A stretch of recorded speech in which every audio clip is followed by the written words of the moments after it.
그러니까 자기가 행복한 줄 알고 자기가 잘된 줄로 알고 자기가 하나님의 사랑을 받은 자로 알 때 그때 비로소 행복자고 성공자고 잘 되는 거예요.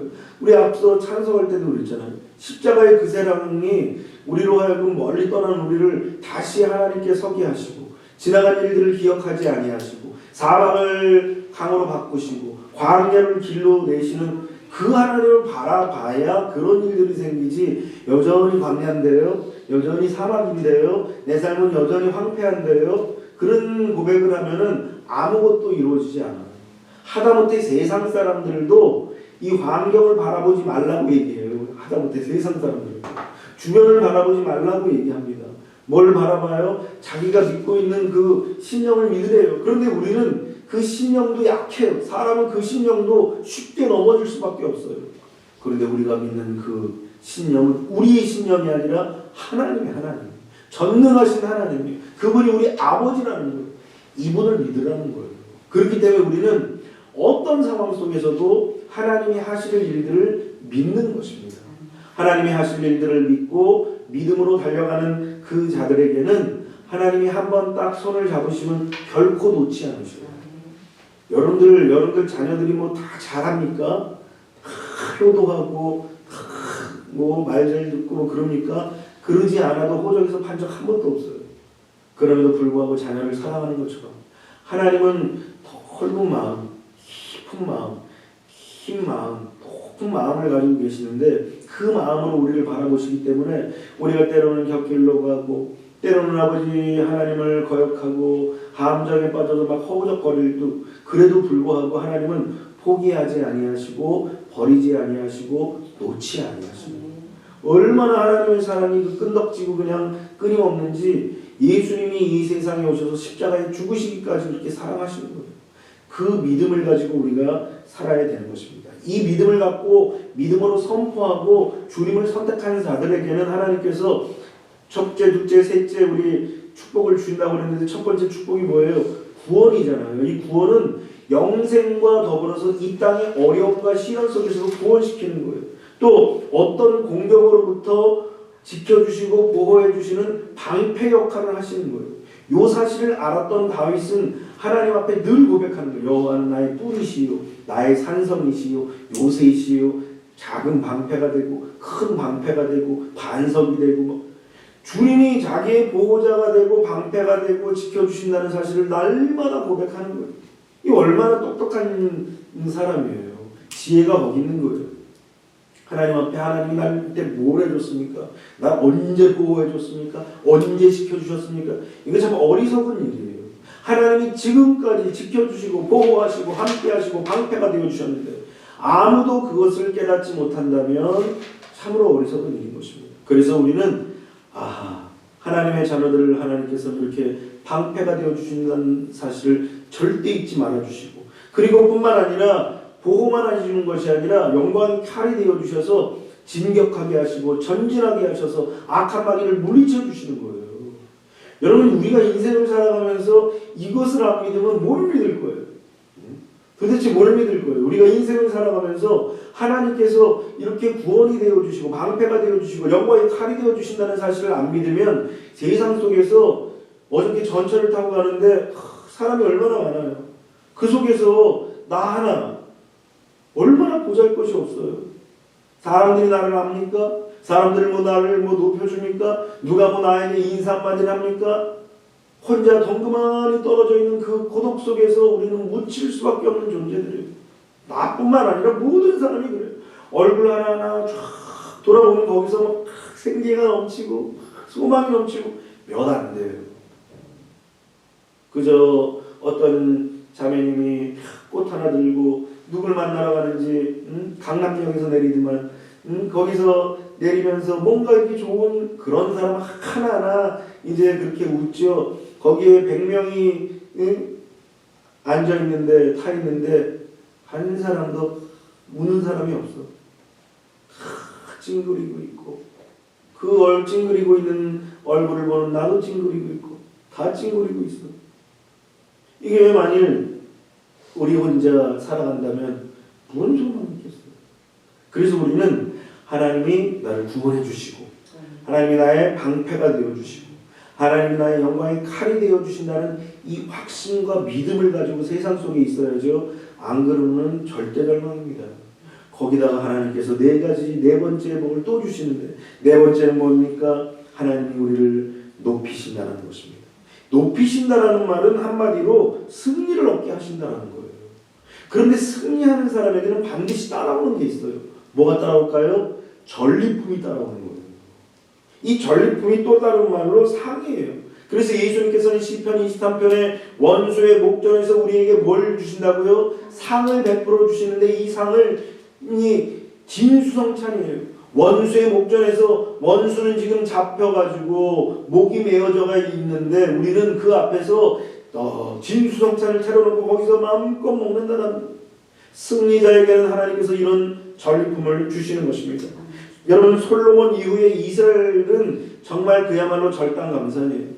솔로몬이 정말 끝까지 하나님의 말씀을 지키고 믿음으로 자신을 지켰으면 얼마나 좋았겠어요. 그런데 자신을 지키지 못하다 보니까 이제 이스라엘이 남유다와 북이스라엘로 분열이 됐어요. 갈라졌어요. 가슴 아픈 사건 아닙니까?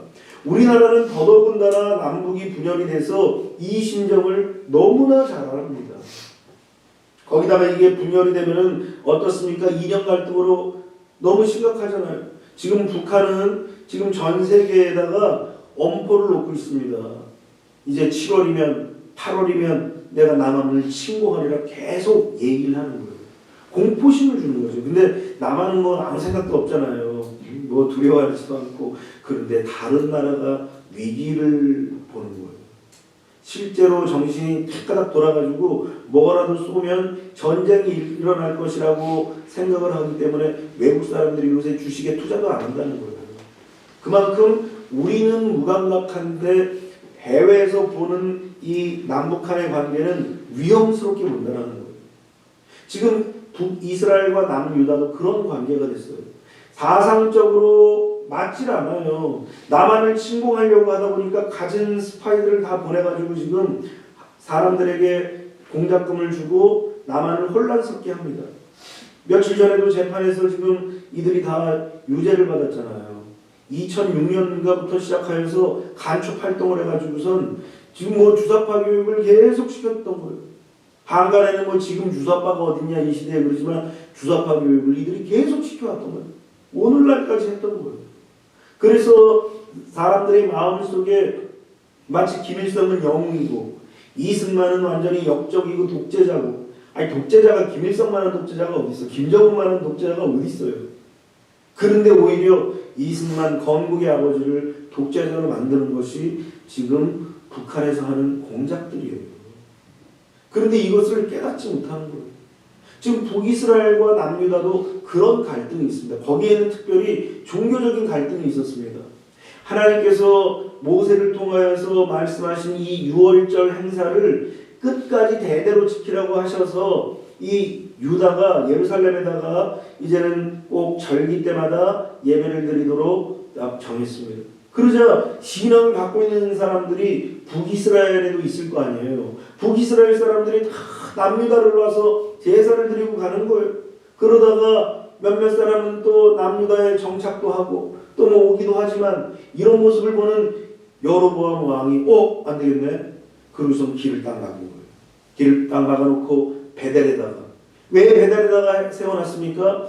야곱이 도망가는 도중에 제단을 붓고 이것이 여호와의 집이다 해가지고 베델이 아닙니까? 그렇게 해가지고 예루살렘의 그 어떤 권세, 예루살렘의 어떤 권위를 베델에다가 딱 멈춰놓은 거예요. 그러고서는 그곳에다 여호와의 제단을 쌓은 것이 아니라 우상 숭배의 제단을 쌓아놓고 그리고 암송아지를 만들어 놓고 그리고 인가받지 않은 제사장들은 레위 족에서만 선발을 하기로 하였는데 하나님께서 그렇게 정하셨는데 그런데 아무나 불러다가 제사장을 세운 거예요. 그곳은 하나님 앞에 분향드린다고 하면서 하나님이 제일 미워했던 우상 숭배를 거기서 행하고 말았던 것입니다. 여러분 하나님께서 다른 죄들은 용서하시는데 우상 숭배의 죄는 결코 용서하지 않는 거예요. 왜냐하면 창조 질서를 하나님께서 이 세상에 만드셨는데 이 창조 질서를 위배하고 창조의 목적을 깨어뜨리는 것이 바로 우상 숭배예요. 그런데 이들이 하나님의 백성인데 택하신 족속들인데 하나님의 목적, 하나님이 세우신 방향을 다 깡그리 무너뜨리는 우상 숭배의 죄를 범하고 말았던 거예요. 그러니까 택한 자들이 이런 짓들을 벌이니까 결국은 어떻게 됩니까? 하나님과의 관계가 점점 멀어지는 거예요. 여러분, 가장 큰 죄가 뭐냐? 하나님과 우리와의 관계를 자꾸 멀리 벌리는 거예요. 이게 우상숭배인데 이 우상숭배가 이제는 광범위하게 됐어요. 꼭 뭐 불상에다가 절해서 우상숭배가 아니에요. 저 알라에게 절해서가 우상숭배가 아니에요. 하나님과 멀어지게 하는 그것들이 우상숭배예요. 그래서 우리 안에는 늘 우상들이 있어요. 때로는 돈이 하나님과 관계를 벌립니다. 때로는 사람이 하나님과 관계를 벌립니다. 때로는 우리의 상황과 내 마음의 어떤 그런 것들이 때로는 하나님과 우리와의 관계를 벌립니다. 이게 다 우상숭배예요. 왜냐하면 우선순위가 딱 바꿔져서 첫 번째 자리에 있을 하나님이 첫 번째에 계지 아니하고 다른 것이 들어가 있을 때 그것이 바로 우상숭배라는 거예요. 그런데 이렇게 우상숭배를 하고 나니까 하나님이 어떻게 해요? 북이스라엘을 뭐 강건하게 하고 부강하게 합니까? 약화시키는 거예요. 물질이 없어서 약화된 게 아니에요. 돈은 북이스라엘이 남유다보다 더 많아요, 보면. 왜냐하면 10지파가 그곳에 있기 때문에 더 부자예요. 더 잘 삽니다. 그런데도 약해. 약하다 보니까 어떻게 해요? 왕이 자주 바뀝니다. 그러면서 국력이 떨어지니까 이스라엘 발 아래에 있었던 나라들, 다윗 왕을 통하여서 복속시켰던 나라들, 솔로몬으로 인하여서 이제 주변이 다 평정을 이루었잖아요. 그런 것처럼 평화의 시기였었는데 그 발 아래 모든 족속들을 다 두었는데 아니 이런 나라들이 다 자유함을 얻은 거예요. 어이구 이스라엘 혼란이 왔구나. 남유다 혼란이 왔구나. 쟤네들 분열이 왔구나. 우리 다 자유하자. 그러고선 다 노임 받았는데 그 여파가 어디까지 왔느냐? 유다에까지 온 거예요. 그래서 여호사밧 왕 때에는 어떤 일이 일어납니까? 모압과 암몬과 마온 족속이 연합군을 전선을 만들어가지고 예루살렘을 급기야는 침공을 한 거예요. 여러분, 하나님의 자녀들이 신앙이 약화되고 믿음이 약화되고 그래서 하나님과의 관계가 멀어지면 반드시 악한 마귀는 공격을 합니다. 평상시에 호시탐탐 노리다가 저 인간이 믿음이 약해졌네. 저 인간이 하나님과 관계가 멀어졌네. 어이구 때는 이때다. 공격이다. 그러고선 악한 마귀는 공격하는 거예요. 왜 공격하겠어요? 하나님의 자녀라는 이 권세와 권리를 빼앗기 위해서 공격하는 거예요. 그래서 요한복음 10장 10절에 뭐라고 얘기합니까? 도적이 오는 것은 죽이고 멸망시키려는 것뿐이요. 도적의 목적은 딱 죽이고 멸망시키는 것밖에 없어요. 악한 마귀가 도적인데 악한 마귀가 우리에게 찾아와서 하나님과 멀어진 우리, 믿음이 약화된 우리, 신앙이 약화된 우리, 말씀을 잘 모르는 우리에게 찾아와서 우리를 공격하는데 죽이고 멸망시키기 위해서 찾아오는 거예요. 이것을 절대로 잊지 말아야 됩니다. 여러분, 여호사밧 왕에게도 이런 일들이 생긴 거예요. 약화되니까, 나라가 약하니까, 국력이 약하니까 악한 마귀 같은 이런 것들이 찾아와서 예루살렘을 포위하게 되었던 것입니다.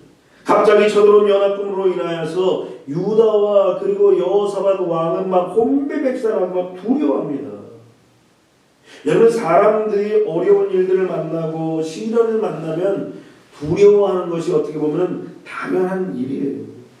우리가 인생을 살아갈 때 어려움 만나면 두렵지 않아요? 난 두려워요. 어떤 일들이 생기면 두려워요. 두려움이라는 것은 어찌 보면 자연스러운 거예요. 두려움이 오는데 그런데 문제는 누군가를 의지하는 것이 인지상정인데 누구를 의지하냐 그것이 중요합니다. 하나님께서 왜 우리에게 두려운 마음을 허락하여 주셨느냐? 왜 두려운 마음도 그냥 두셨느냐? 그 두려운 상황이 생겨질 때에 누구를 의지할 것인가 우리가 선택하도록 하나님께서 시간과 기회를 주시는 겁니다. 여러분들은 두려움이 생길 때, 염려가 찾아왔을 때, 어려움이 찾아왔을 때 누구를 의지해요? 내가 혼자 떨어졌다고 생각합니까? 아니면 누군가를 의지하고 사람을 찾아가고 반격을 바꿀 그 어떤 영향력 있는 사람들을 찾아갑니까? 두려움이 엄습할 때 이 왕과 유다가 어떻게 했느냐? 역대하 20장 3절로 4절 말씀을 보니까 여호사밧이 두려워하여 여호와께 낯을 향하여 간구하고 온 유다 백성에게 금식하라 공포하며 유다 사람이 여호와께 도우심을 구하려 하여 유다 모든 성읍에서 모아여 와서 여호와께 간구하더라. 위기와 어려움과 두려움이 찾아왔을 때에 왕이 먼저 낯을 향해서 하나님 앞에 간구하고 그리고 백성들에게 다 금식하니까 유다 사람들이 어떻게 했다고요? 여호와께 도우심을 구하려. 누구에게 도우심을 구하였다고요? 여호와께. 오늘 우리 인생 속에서 어려움과 시련과 역경이 다가오면 우리 예수님께 도움을 구해야 돼요. 사람에게 먼저 찾아가면 하나님과 점점 멀어질 수밖에 없어요. 머릿속에는 하나님이 도우셨지라고 생각하지만 실제로는 그냥 그거는 행사용 멘트고 실제 그 중심 속에서는 아유 아무개가 도와줬네. 아우 누가 이렇게 했네. 환경을 찬양하고 사람을 찬양하는 거예요. 하나님은 그 중심에 무엇이 들어있는지 다 아시잖아요. 나는 나를 속일지라도 다른 사람은 뭐 쉽게 속이고 나는 나를 속일지라도 하나님은 나를 아셔요. 그래서 우리는 이 두려움이 찾아올 때에 누구를 의지하는가가 너무 중요합니다. 여호수아와 여호사밧과 그리고 유다 사람들은 하나님을 의지하는 거예요. 심지어는 12절에 뭐라고 고백합니까? 우리 하나님이여 그들을 징벌하지 아니하시나이까 우리를 치러 오는 이 큰 무리를 우리가 대적할 능력이 없고 어떻게 할 줄도 알지 못하옵고 오직 주만 바라보나이다. 하나님께서 두려운 상황을 주시는 이유가 여기 있어요.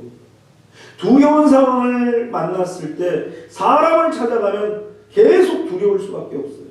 그런데 두려운 상황이 찾아왔을 때에 주만 바라본다고 주님을 의지하고 주님을 찾으면 이때로부터 시작해서 하나님의 마음이 다 뿌듯한 거예요. 여러분 하나님의 기쁨이 뭔지 아세요? 여러분들이 주만 바라봅니다. 주만 의지하면 하나님은 그걸 기뻐하셔요. 그런데 자꾸 내 힘으로 내 능력으로 내 힘으로 산다고 이야기한다면 어떻게 하나님이 기뻐하실 수 있겠어요?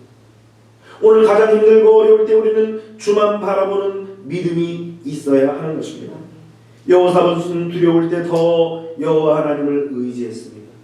두려운 일이 생기니까 더 주만 바라본다고 고백했던 거예요.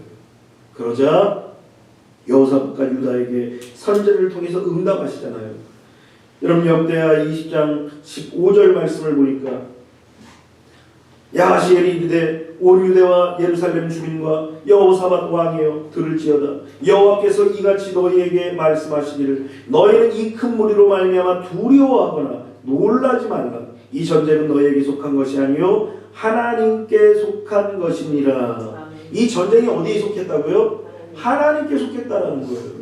여러분 이 전쟁이라고 생각하니까 그냥 우리는 총과 칼로 싸우는 그런 전쟁만 생각하죠. 지금 총성 없는 싸움이 너무 많아요. 총칼이 필요 없는 전쟁이 너무 많아요. 여러분들 다 전쟁을 치르잖아요. 삶 자체가 전쟁이에요. 오늘 하루하루 살아가는 게 전쟁이에요. 이 전쟁 통해서 우리가 이 싸움을 하는 전쟁의 모든 권한은 하나님께 달려있는 거예요. 나에게 있지 않아요. 여러분들이 뭐 힘이 있어요? 여러분들이 힘이 있으면 뭐 그러고 살겠어요? 여러분들이 뭐 능력이 있으면 그러고 살겠어요? 그런데 우리는 힘도 없고 연약하고 능력도 없고 보잘것도 없고 아무런 대책이 없어요.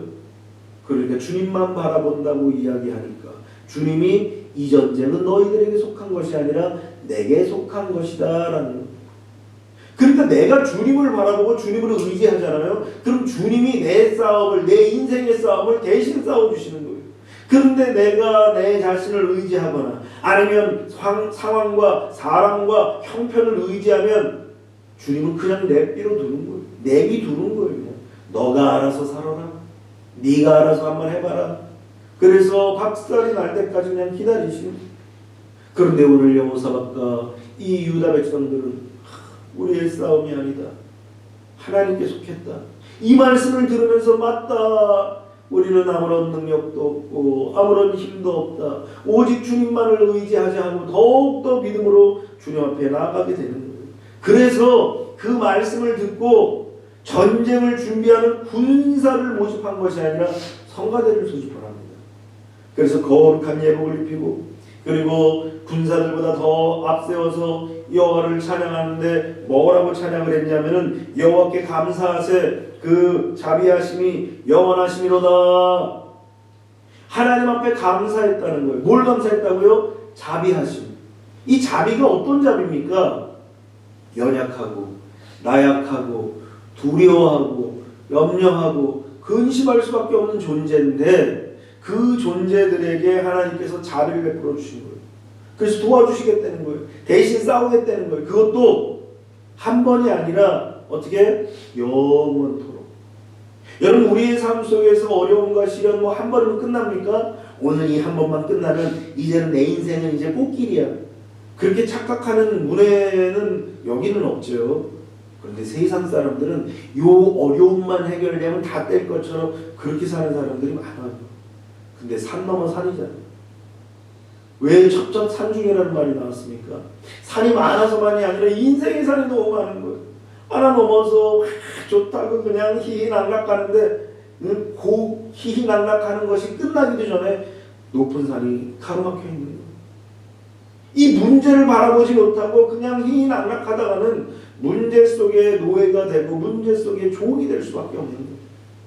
그런데 이 여호사밧을 하나님께서 유다와 함께 구원하시는 그 놀라운 은혜를 보면서, 아하, 하나님의 자비하심이 영원하구나, 감사하지 않을 수가 없는 거예요.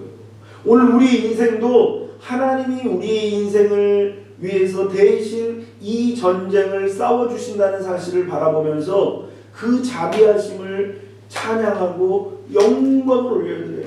이 전쟁이 뭐 한두 번이면 끝날 게 아니잖아요. 여러분들이 숨을 거두는 그 순간도 아마 문제 때문에 아우 이거 힘들어서 도저히 죽을 수도 없네, 이런 말 할 때가 옵니다.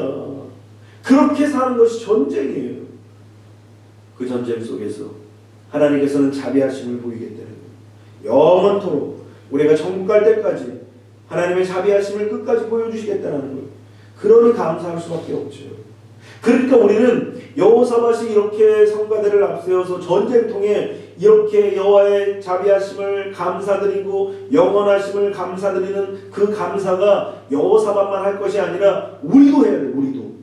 그래서 날마다 베풀어 주시는 하나님의 사랑을 찬양하며 경배하며 주님의 이름을 높여야 되는 것입니다. 22절에 보니까 그 노래와 찬송이 시작될 때에 어떤 일이 일어납니까? 여호와께서 복병을 두어 유다를 치러 온 암몬 자손과 모압과 세일산 주민들을 치게 하십니다. 여러분, 하나님 앞에 찬양하는 게 지금 그런 상황입니다. 여러분들을 괴롭히는 것이 지금 눈에 보이는 사람이 아니에요. 여러분들을 괴롭히는 것이 눈에 보이는 그런 물질이 아니에요.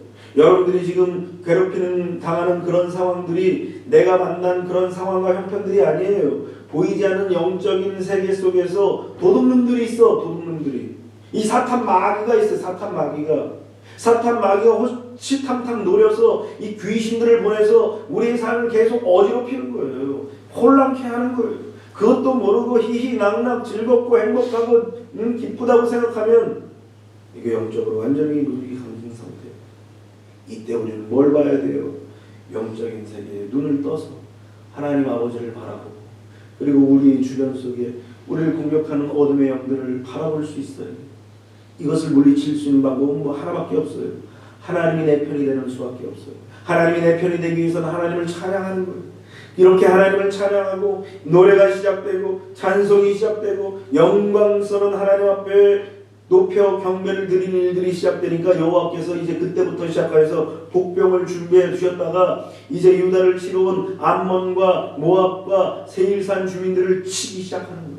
천군 천사를 쫙 배치를 해 두셨다가 찬양이 시작되고 하나님께 영광을 올려드리니까 막 천사들이 막 바쁘게 일하는 거예요. 오늘 여러분들이 그런 일들을 경험하시라고 자꾸 이런 말씀을 드리는 거예요. 한 번 들어가지고 이게 생각이 납니까? 10번, 100번 들어도 생각이 안 나는데 오늘 여러분들의 인생 속에서 가장 힘들고 어려울 때 찬송을 부르세요. 하나님을 정말 높이세요. 아유 요새 그냥 뭐 요새는 좀 뜸한 것 같지만 그래도 매니아들은 난리야. 임영웅을 초청하려고 난립니다. 오죽하면 삼성화재에서 이번 7월 달에 무슨 콘서트를 하는데 임영웅을 부르려고 하는데 임영웅이 딱 노한 거예요. 너에게 모든 광고를 주겠다. 돈도 잔뜩 주겠다. 뭘 어떻게 다 거절. 그렇게 명성이 높더라고요. 임영웅 막 아이돌 그렇게 부른다는 사람 없어요. 그런데 이 사람이 다 거절해도 아무리 제시를 해도 거절하는 거예요. 세상 사람들이 그렇게 세상 노래를 즐겨 부르는데 아니 하나님의 백성들이 똑같이 세상 노래에 환호하고 세상 노래에 그냥 열성을 다하고 집중을 하는데 참 힘들어요. 여러분 우리가 어떤 상황입니까 지금? 위기와 어려운 상황이에요. 이 위기와 어려운 상황이 닥칠 때 우리가 해야 될 것은 하나님의 이름을 높이고 주님의 이름을 경배하고 주님의 이름을 찬송하는 거예요. 그래야 천군 천사들이 그때로부터 시작하여서 하나님의 명령에 의하여서 움직이는 거예요. 대신 싸워주시는 거예요. 지금 눈에 보이지 않는 그런 영적인 세계 속에서 벌써 하나님이 주도하시니까 눈에 보이는 악한 세력들이 그냥 지리멸멸 무너지고 마는 것입니다.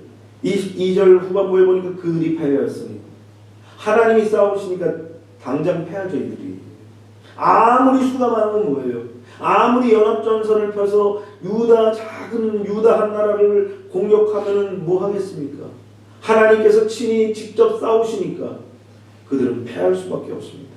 23절에 보니까 곧 암몬과 모압 자손이 일어나 세일산 주민들을 쳐서 진멸하고 세일 주민들을 멸한 후에는 그들이 서로 쳐 죽였더라. 무슨 상황입니까 이게 지금? 하나님이 하시니까 이게 적인지 아군인지 구별을 못해. 지금 이들이 착각을 일으킨 거예요.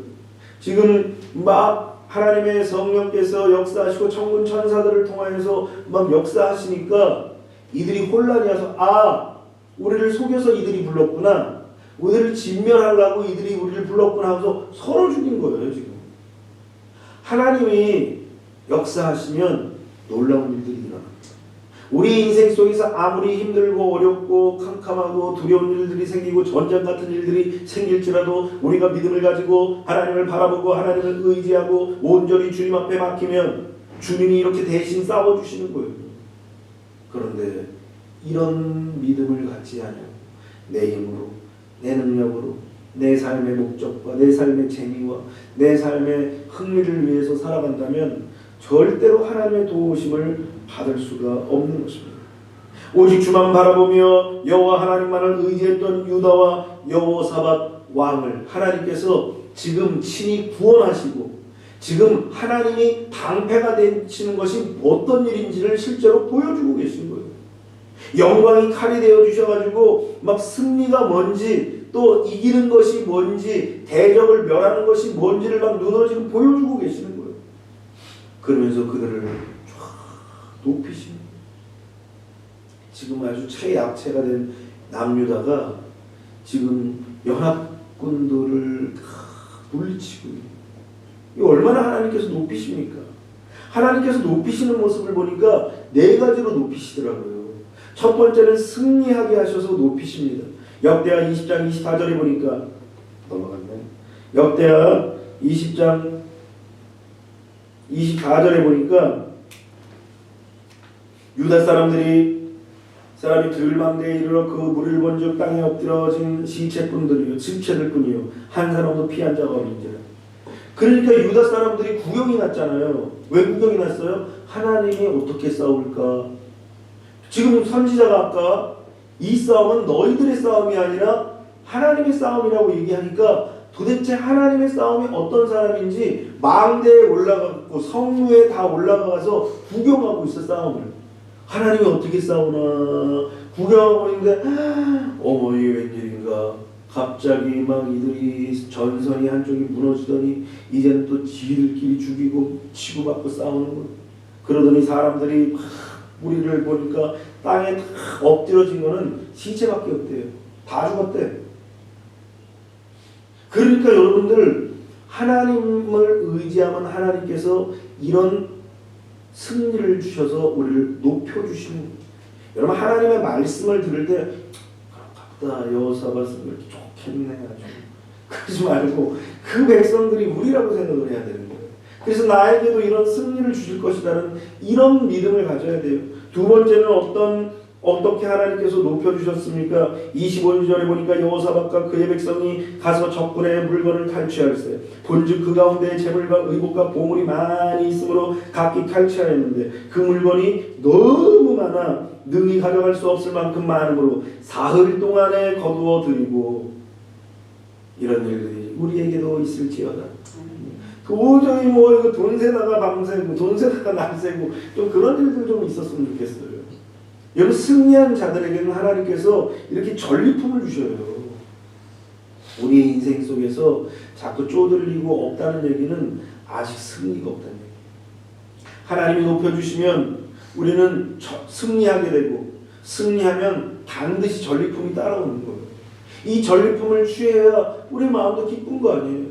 꼭 뭐 돈만이 아니라 우리 인생 속에서 걱정하고 근심하고 두려워했다가 하나님을 의지했더니 하나님께서 이것 하나씩 처리해 주시고 해결해 주시고 응답을 주시는 것, 이게 바로 높이는 것이고 전리품이에요. 하나님의 백성들이 이렇게 예배드리고 하나님 앞에 기도할 때 전심을 다해서 하나님 앞에 예배하고 전심을 다해서 기도하면 하나님이 하나씩 응답해 주시는 그것들이 다 전리품이에요. 이왕 여러분들이 예배하고 기도한다면 이 전리품을 좀 취해야 되잖아요. 그러려면 전심을 다해서 하나님 앞에 예배하고 기도해야 되잖아요. 그냥 관망하면 결단코 그것은 승리자가 될 수가 없죠. 저 멀리 강 건너 불구경 하듯이 하나님과 우리와의 관계가 그런 관계라면 응답은 이미 물 건너간 거예요. 하나님과 내가 바로 앞에 있듯이 바로 옆에 있듯이 그런 관계가 돼요. 그래야 어려움도 어렵죠. 다 어렵죠. 근데 또 어떻게 또 넘어가. 하나님이 또 통과하게 하죠. 또 다음 어려움들 때문에 우리가 기도하면 또 하나님 또 넘어가게 하시는 거예요. 그게 전리품들이에요. 뿐만 아니라 승리하게 하시고 전리품을 주시더니 어떻게 또 높여주십니까? 즐거움을 주시는 거예요.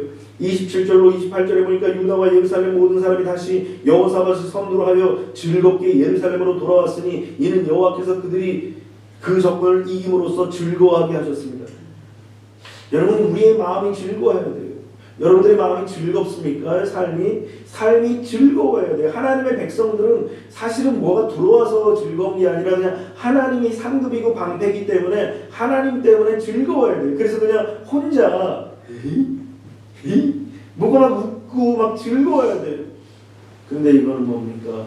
혼자 있으면 더 깔아앉고 남이 함께 있으면 더 힘들어. 즐거움이 없는 즐거움. 자꾸 즐거움을 환경에서 찾고 사람에서 찾고 되어지는 일들 속에서 찾으려고 그러니까 즐거움이 없죠. 하나님이 위에서 주시는 그 즐거움을 가지고 있어요.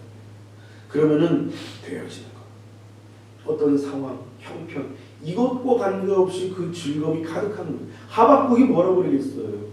지금은 없고 무화과 나무도 많고 뭐 포도나무도 없고 뭐 양떼도 없고 뭐 양 우리의 아무것도 없고 뭐 다 없대. 그러면은 답은 뭐라고 해야 돼요? 그래서 나는 슬프다. 그래야 되는데 이 하박국의 시각이 딱 바뀌어요. 그러더니 여호와로 인하여서 여호와의 구원 때문에 기쁘고 즐겁다라고 고백하는 거예요. 여러분들은 뭐 때문에 즐겁고요? 뭐 때문에 기쁩니까? 사람 때문에 기쁘고 사람 때문에 즐겁고 사람 때문에 행복한다면 그 사람을 데려가시는 거예요. 하나님은 사람 때문에 행복하고 환경 때문에 행복하고 내게 주어진 소유 때문에 행복한 것이 아니라 하나님 때문에 행복하기를 원하시는 거예요. 이 여호사밧과 유다 백성들이 먼저 시련 속에서 하나님을 의지하고 하나님 때문에 즐겁고 하나님 때문에 행복을 이미 느끼니까 실제로 벌써 이 믿음으로 하나님을 통하여서 즐거움을 갖고서 성가대를 앞장 세우니까 하나님께서 실제로 이제는 보여주시는 거예요. 그래, 니들이 나 때문에 즐겁구나. 니들이 나 때문에 기쁘구나. 니들이 나 때문에 행복하구나. 하나님께서 딱 인정하시면 그러면 하나님께서 우리에게 진짜 즐거움을 딱 주시는 거예요.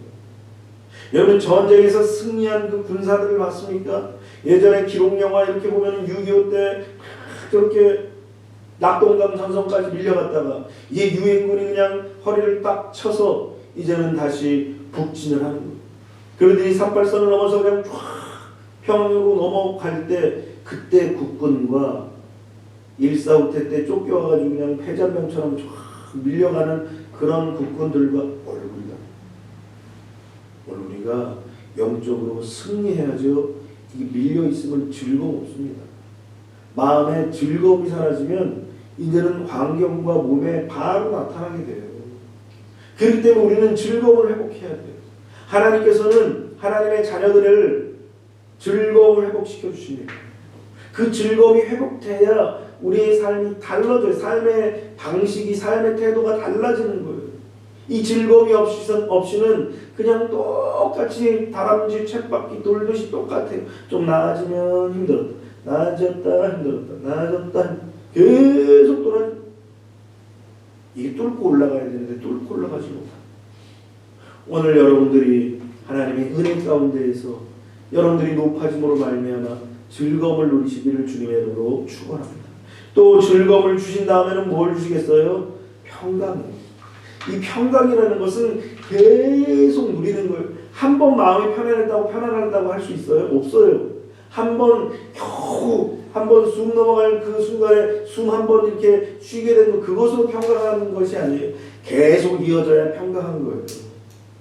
그래서 29절로 30절에 이방 모든 나라가 여호와께서 이스라엘의 정권을 치셨다 함을 듣고 하나님을 두려워함으로 여호사밧의 나라가 태평하였으니 이는 그의 하나님이 사방에서 그들에게 평강을 주셨음이더라. 오늘 여러분들에게 평강이 주어지게 되시기를 주님의 이름으로 축원합니다. 이 승리와 이 전리품과 이 즐거움이 계속되는 것이 평강이에요. 그 생명과 복을 선택하는 것은 여호와 하나님을 선택하는 것이고, 생명과 복을 선택하는 것은 예수님을 선택하는 것이고, 생명과 복을 선택하는 것은 주님의 말씀을 선택하는 거예요. 이렇게 생명과 복을 선택했더니 하나님께서 이스라엘 백성들을 높이시기 시작한 거예요. 내가 하나님을 선택하면 전능하신 하나님은 나를 높이시는 거예요. 어쩌면 우리가 이렇게 낮아진 이유는 하나님을 선택한 것이 아니라 사람을 선택하고 환경을 선택하고 물질을 선택하고 내 즐거움을 선택하고 내 만족을 선택했기 때문에 하나님께서 그러면 너희들이 선택한 대로 한번 살아봐라. 그리고 하나님이 내비두시기 때문에 이렇게 되는 거예요. 우리는 다시 하나님을 선택해야 돼요. 말씀을 선택해야 돼요. 예수 그리스도를 선택해야 돼요. 그러면 주님이 원수의 목전에서 상을 베푸시고 기름으로 우리의 머리를 발라주셔서 우리를 높이 세워주시는 거예요. 그것까지 하나님께서 책임져 주시는 거예요. 오늘 여러분들이 하나님이 책임져 주시는 사람이 되시기를 주님의 이름으로 축원합니다. 여러분, 이렇게 온전히 주를 의지한 유다의 팔자를 하나님께서 바꾸셔가지고 세계의 그 역사 구도를 딱 바꾸신 거예요. 오늘 보니까 그 사방에 그들에게 평강을 주셨으니까 여호사밧의 나라가 태평해지고 주변의 적군들이 두려워한 거예요. 저 유다, 우리도 한번 좀 가서 공격 전신을 뺏어올까? 요렇게 얘기했던 나라들이 아니다. 우리는 아서라 마르나 저 아람과 모압과 세일산 다 망했다. 우리는 망하지 말자. 우리는 공격하지 말자. 우리는 자중하자. 그래서 하나님께서 여호사밧 시대에 태평하게 하신 것입니다. 여러분, 위기를 만났을 때 여러분들은 어떤 생각을 합니까? 어떻게 대응을 하고 어떤 행동을 하고 계십니까? 혹여라도 내가 사람을 의지하고 여전히 사람 속에서 즐거움을 찾고 여전히 환경 속에서 환경을 의지하고 환경 속에서 즐거움을 찾으려고 하면 주님은 그냥 내리비에요. 그냥 내비둬. 쟤는 아직 멀었어. 내비둬. 오늘 우리는 어떤 모습입니까? 아무것도 안 보이는 것 같지만 하나님은 우리를 주목하고 계시다는 사실을 절대 잊지 말아야 돼요. 우리가 깜빡 잊어버리고 하나님이 날 안 보시겠지 뭐 이런 생각도 하지도 않는 그런 때에도 하나님은 계속 주목하고 보시는 거예요. 처음에는 그냥 물끄러미 이러고 보시다가 이게 점점 아니거든. 그러면 하나님이 웃는 그런 모습들이 점점 사라져서 웃는 모습이 그냥 사라져요. 인상이 써지고 눈이 올라가고 그렇게 될 수밖에 없어요. 예전에 우리 어린 아이들 키울 때에 아파트에 CCTV가 있잖아요. TV를 틀어놓으면은 그 CCTV에서 아이들 노는 놀이터 현장이 다 보여요. 거기서 다른 애들은 뭐 하고 노나 뭐 그런 거 봐요. 누가 우리의 근디나 안 근디나 그냥 그것만 보는 거예요. 하나님이 그렇게 보시는 거예요. 왜? 내 자녀이기 때문에, 내 백성이기 때문에, 내가 택한 자들이기 때문에. 그럼 우리는 누구를 택해야 되겠어요? 하나님을 택해야 돼요. 말씀을 택해야 돼요. 예수님을 택해야 돼요. 그러면 하나님께서 다 책임져 주시는 거예요. 네 가지의 복을 주시는 거예요. 그럼에도 불구하고 우리는 종이 호랑이 같은 세상을 의지하고 종이 호랑이 같은 사람을 의지할 때가 얼마나 많습니까? 잠언은 우리에게 그래서 그렇게 말씀하십니다. 잠언 29장 25절에 사람을 두려워하면 올무에 걸리게 되거니와 여호와를 의지하는 자는 안전하리라. 여러분, 여호와를 의지할 때 안전이 찾아오지요. 사람을 의지하고 사람을 두려워하면 올무에 걸린다는 거예요. 이 놀라운 진리는 1.1핵도 변함이 없는 거예요. 변개치 않는다는 말씀하셨잖아요. 금요일날 우리 말씀 나눴잖아요. 좋은 일이든 나쁜 일이든 하나님께서 이미 뱉으신 말씀들은 결코 사라지지 않는다라고 우리에게 말씀하셨잖아요. 오늘 우리는 이 사실을 깨닫고 하나님만을 의지해야 됩니다. 그러면 하나님께서 그의 자녀들이 패배자처럼 세상에서 고개를 떨구며 살도록 그냥 두지 않으시는 거예요. 그래서 의지하는 자들을 결국은 승리하게 하시는 것입니다. 다시 영광의 자리에 서서 고개를 들고 주님을 보게 하시는 거예요. 그 위대한 사건이 바로 십자가 사건 아니에요. 우리는 고개를 떨구면서 살 수밖에 없어요. 죄 때문에 나는 부끄러워서 죄에서 못 들겠습니다. 그러지 아니다. 나를 봐라. 못 보겠어요. 아니다. 나를 봐라. 그래서 고개를 들어보니까 주님이 나를 대신 형벌을 받고 계십니다. 그것이 바로 십자가 사건입니다. 그러니 십자가를 안 바라볼 수가 없어. 십자가를 안 바라보면 우리는 고개를 또 떨궈가지고 죄져가지고 이제는 뭐만 바라봐야 돼요? 사탄의 뒷공무니만 바라보고 사는 거예요. 그런데 주님이 고개를 들어서 나를 봐라. 내가 너를 위해서 죽었노라. 내가 너의 손과 내가 너의 발을 대신해서 박혔노라. 내가 너의 머리를 대신해서 머리에 가시관을 썼노라. 네 몸뚱이가 죄를 졌지만 내가 네 몸뚱이 대신 창을 가졌단다. 그러면서 예수님께서 그런 모습을 보여주시는데 우리가 십자가를 안 볼 수가 있어요? 늘 바라볼 수밖에 없는 거예요. 왜냐하면 십자가에서 주님은 완벽하게 우리에게 네 가지의 복을 이루어 주셨기 때문에 그 십자가를 바라보지 않을 수가 없는 거예요. 오늘 여러분들의 인생은 무엇을 선택하고 있습니까? 우리가 예수 그리스도를 바라보고 십자가를 의지할 때 이미 주님은 우리의 삶에 네 가지의 복을 다 회복시켜 주신 거예요. 그 복을 누가 누릴 수 있느냐? 여전히 주님의 말씀을 선택하고 여전히 주님을 사랑하고 여전히 예수님과 함께 동행하고 여전히 예수님의 모든 것들이 주목되어 있는 사람에게 하나님은 그런 축복을 다 주시는 거예요. 이 축복을 다 누리시는 거룩한 주의 백성들 되시기를 주님의 이름으로 축원합니다. 기도하겠습니다. 사랑의